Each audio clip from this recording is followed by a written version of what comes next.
снова услышим приятные новости про Крымский мост. СБУ показала новый морской дрон. Он называется «Казак Мамай», и это самый быстрый объект в Черном море. Мамай может разгоняться до 110 км в час. Глава СБУ Василий Малюк говорит, что он уже работал по российским кораблям вместе с другим дроном Sea Baby. С вами Нехта. Все самое важное и интересное на этот час. В Украине впервые на государственном уровне отмечают Рождество. В святой вечер Россия атаковала Украину беспилотниками и ракетами. В Херсонской области погибла женщина. По городу Херсон враг выпустил 16 снарядов. Российские военные попали в жилые кварталы населенных пунктов области. Массовые митинги в Белграде. Протестующие штурмовали мэрию. Задержаны около 40 человек. У нас были данные от спецслужб, которые предупреждали об этом. Прежде всего, Российская служба безопасности предоставила нам такие сведения. Сахал уничтожил штаб-квартиру Хамас в тоннелях под Джебалией и обнаружил тела 5 заложников. Израильские войска обнаружили и ликвидировали сеть террористических туннелей Хамас в Газе. Эта сеть была северной штаб-квартирой Хамас в Газе. С Рождеством всех, кто празднует мир Украине и скорейшего возвращения ее защитников к семьям.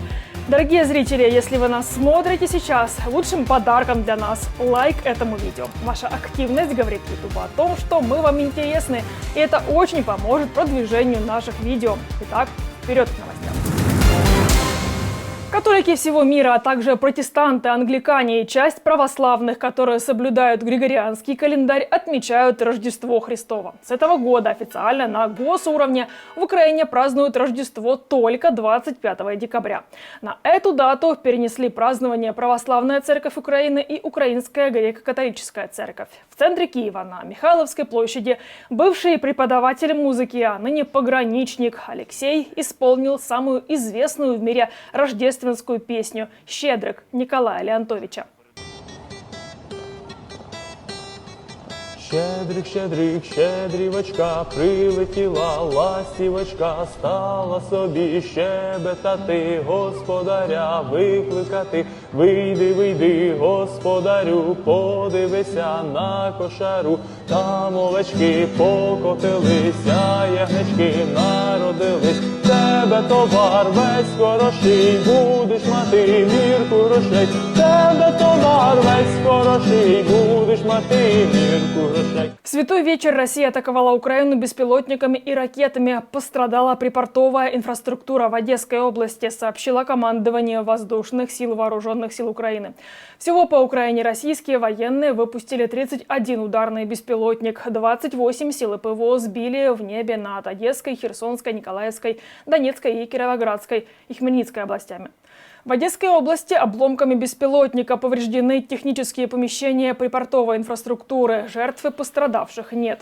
От российского обстрела Чернобаевки Херсонской области вечером 24 декабря погибла женщина. За минувшие сутки противник совершил 71 обстрел, выпустив 288 снарядов из минометов, артиллерии, градов, танков, 3 У-23-2, авиации и БПЛА. Из них 6 шахедов. По городу Херсон враг выпустил 16 снарядов. Российские военные попали в жилые кварталы населенных пунктов области, территорию завода в Херсоне. Из-за российской агрессии 1 человек погиб, еще 2 получили ранения.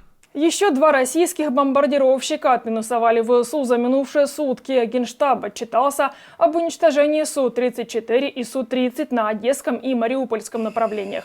Это второй крупный успех за последние дни. 22 декабря украинские военные отчитались об уничтожении 3 истребителей Су-34 на южном направлении. Это подтвердили российские источники, однако официально Минобороны России ситуацию не комментировала. Российские летчики летают по одним и тем же маршрутам. Естественно, это легко замечают и украинские силы противовоздушной обороны. Поэтому становится им это легче сбить. Много еще нытья со стороны Z-каналов касается того, что вот по части комплексов Patriot Украине поставляют прям самые новейшие модификации ракет, которые самые дальнобойные, самые мощные. Мы помним про ракеты ПАК-3 для комплекса Patriot, которые умеют перехватывать такие ракеты, как «Кинжал», например, или С-400. Ну, есть дальнобойная ракета Петра, которая летает далеко. Вспомните ситуацию с сбитием нескольких самолетов и нескольких вертолетов в Брянской области, когда подтащили комплекс «Патриота» к границе, ну, относительно близко к границе, не на самой, конечно, границе, но близко к ней, России и Украины. И с территории Украины пустили ракеты и таким образом сбили воздушные судна на территории, в воздушном пространстве России. Многие это припоминают. Поэтому в этом плане это преимущество, конечно, на стороне Украины. Массовые протесты в столице Сербии Белграде. Люди вышли на митинг против результатов парламентских выборов и пытались проникнуть в здание городской администрации. Кидали фаеры и камни в окна, а также пытались выломать двери.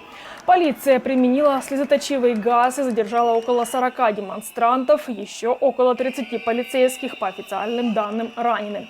Демонстранты принесли с собой флаги Сербии и Евросоюза. Толпа скандировала «воры». 5 оппозиционных лидеров объявили голодовку в знак протеста. Президент Вучич призвал их прекратить беспорядки. Мы хотим проводить здесь собственную политику. Мы не против заплатить цену за весь этот мусор и ложь, говоря о заявлениях оппозиции о фальсификации выборов, потому что мы знаем, какова цена. Избирательный процесс будет завершен институтами Республики Сербия. Процедуры, места, где выборы будут повторяться, а где нет, это вопросы институтов и законов этой страны. To je stvar na institucijama i stvar sa zakonima ove zemlje. Акции протеста проходят в Белграде 7-й день после выборов. Оппозиция обвинила власти в краже голосов и связях с Россией. Премьер-министр страны Анна Брнабич заявила, российские спецслужбы предупреждали их о возможных инцидентах на акциях протеста в Белграде и назвала их попыткой Майдана. У нас были данные от спецслужб, которые предупреждали об этом. Прежде всего, Российская служба безопасности предоставила нам такие сведения. Эти предупреждения были получены еще в ходе предвыборной кампании, когда я поделилась этой информацией с послами западных стран. Они не поверили этому и советовали не доверять России. Впрочем, сербские власти не в первый раз используют сравнение протестов оппозиции с украинским Майданом в негативном ключе. Против этого ранее высказывалось посольство Украины, поясняя, что протесты 2014 года в Киеве были борьбой украинского народа за свои права против коррумпированного и тоталитарного правительства. Российские власти, в свою очередь, используют слово «Майдан» как синоним поддерживаемых Западом протестов для свержения власти. Очевидны попытки коллективного Запада раскачать ситуацию в Сербии, используя техники майданных переворотов. Путин будет вести войну до полной победы. Об этом в интервью «Гардиан» заявил глава европейской дипломатии Жозеп Боррелл и призвал готовиться к высокоинтенсивному конфликту. По его мнению, Путин ошибся относительно силы своей армии и возможностей украинского сопротивления. Он также предупредил, что на войне в Украине на карту поставлено существование всего Европейского Союза. Путин не может быть удовлетворен только частью Украины и ситуацией, когда остальная территория Украины принадлежит Европейскому Союзу. Он не может быть удовлетворен ограниченной территориальной победой. Он не прекратит войну, тем более перед американскими выборами, которые могут дать ему намного более выгодный сценарий. Так что мы должны быть готовыми к высокоинтенсивному конфликту, который продолжается долгое время. Он ошибся относительно воли Евросоюза. Он ошибся относительно силы трансатлантического альянса. Но он все еще здесь. Он по-прежнему готов сражаться, позволить своему народу умереть, чтобы его армия и его народ страдали, потому что у него нет обратного пути. Армия Израиля обнаружила в тоннелях Хамас в Джебалии тела 5 заложников. 3 из них были военными и 2 гражданскими. Это заложники из числа 240 человек, которых боевики Хамас похитили во время нападения на Израиль 7 октября. Также Цахал публикует кадры, где показана операция по ликвидации северного подземного штаба Хамас в Газе. Израильские войска обнаружили и ликвидировали сеть террористических туннелей Хамас в Газе. Эта сеть была северной штаб-квартирой Хамас в Газе. В штаб-квартире, расположенной в десятках метров под землей, мы нашли оружие, инфраструктуру для производства оружия, лаборатории, где производилось оружие. Хамас действует в гражданских районах. Он использует их для прикрытия своей террористической деятельности. Это очень сложная задача, с которой мы сталкиваемся. И мы делаем это хорошо, потому что наши силы на местах достигают хороших результатов.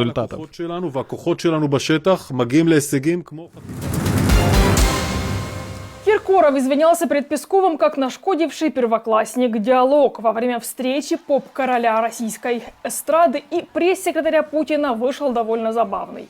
Киркоров оправдывался за скандальную голую вечеринку, на которой свои телеса в костюме в сеточку он тоже демонстрировал. Но, судя по его словам, он этого совсем не хотел. После скандальной вечеринки Киркорова Z-патриоты предложили лишить звания народного артиста, а в Госдуме заявили, что певец и так получил это звание непонятно за что.